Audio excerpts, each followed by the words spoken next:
Greetings fellow flatcaps and welcome to the Spectrum. I have a question that I'd like to ask you. Now obviously on my channel you've seen that I've covered quite a few of ZVitor's games, and because of that he has become more recognised and gotten a few more people on his Patreon and his YouTube channel. The problem is that he's the only indie game maker that I've looked at outside of a studio like Toge.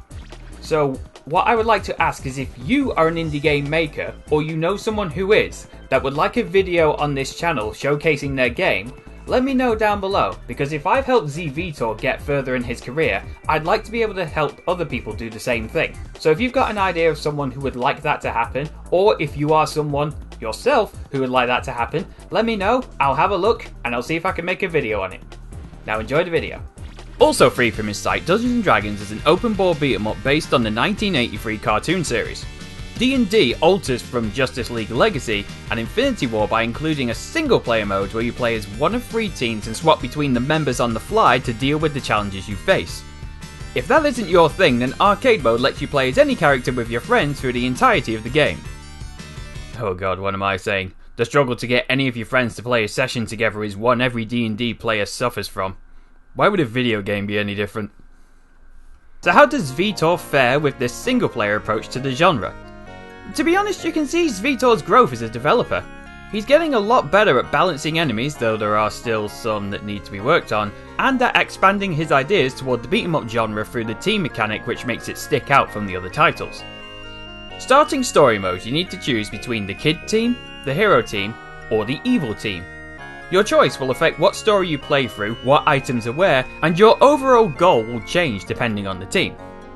The kids have to find 8 maps to open a portal home, the heroes need to rescue 6 fairy dragons, I think? And the villains simply need to chase after Uni to find magical weapons. When playing as the kids or the heroes, you'll need to search for the items that are often hidden. You might get a clue to help you, otherwise you'll be stepping and punching in hopes that you'll find one hidden in an awkward place of the foreground or background. Once you're in control in story mode, you will control multiple characters but only one at a time. You're able to swap between them at the touch of a button, and as you can guess, each character acts differently with a matching control pattern that allows the use of standard combo, weapons attacks, jump attacks. Oh, there's going to be some Rule 34 of that spider cooch. Special moves, differing statistics, and of course, every character comes with strengths and weaknesses, with some weaknesses being very easily overcome. Venga has a spell that he can cast standing that is slow, but he can cast it faster in a jump attack, removing the need to ever cast it normally. True, it could be weaker in the air, but I'll take an equally powerful knockback and faster cast time at the cost of damage. Some attention to detail has been implemented as usual in ZVitor's games to make characters feel unique. For example, Presto the Wizard will sometimes fail his spells and nothing will happen to the enemy, much like the show. Thankfully, as he levels up, this happens less often. Leveling up is a very important part of the game as it will make you much stronger and in some cases perfectly equipped, maybe even overpowered for certain fights. Bobby at level 1 can do critical amounts of damage to bosses with his uppercut attack, which only gets stronger as he levels up. To level up, you need to collect these crystal balls.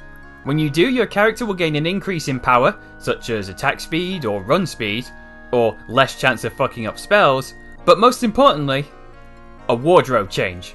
Stop. You can find these balls dropping from some bosses, placed around the map, inside containers, or hidden in every campfire you see. Each one you get makes your chances of beating the game much higher, and you need to be thorough throughout the adventure if you want to find them all.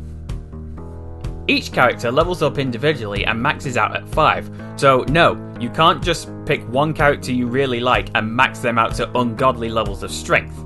You need to share them out, which is a good idea as not all of your characters can handle every situation well. Although that may not always be your fault. The combat mechanics are a bit funny, in the sense that there are some problems that keep popping up, but which of those problems changes and how much of a problem they are will also change depending on the situation. Sometimes enemies can be confused easily and you can land a ton of hits before you get hit once. Other times they get a hit on you because you involuntarily push them away mid-combo. Regardless, the combat feels decent, but his other games do offer up a more complicated one, so if you're looking for something simpler, this is the place to be. The enemies aren't overly aggressive, and ranged attackers don't consistently spam shots. Well, some of them, and their hit detection can be a bit cheap. I think the biggest problem I have is that sometimes you have to take hits because there isn't a way to avoid them. To give an example, Diana, Eric and Sheila all have defensive maneuvers, whereas the rest of the team don't. Diana has a long dodge with lots of iframes, Eric has a shield that can reflect projectiles, and Sheila can inviso dodge as well as become invisible entirely to avoid all combat until she drops it. So if the other three find themselves surrounded or in danger, there isn't much they can do other than try and awkwardly shuffle out the way. It doesn't always work, but I suppose it gives you more of an incentive to try and master the character swapping. Now we come to something I always dread when I'm playing any ZVitor beat 'em up. The bosses. If you've seen any of my other reviews on his games, you'll know that ZVitor always has trouble making bosses balanced and fair. How's he done here? I'm happy to say he's done better, but still with some issues. Some of them are quite fun to fight, some like Lolth are okay but need work. She comes down from the ceiling trying to teabag you, and then that's your opportunity to hit her. All the while avoiding her webbing to not be a stationary target. But with no shadow to indicate when and where she's coming from, you can't time when to move, so you just need to keep walking until she comes down. Which does make it a bit dull. It's not a bad concept, but it needs tweaking.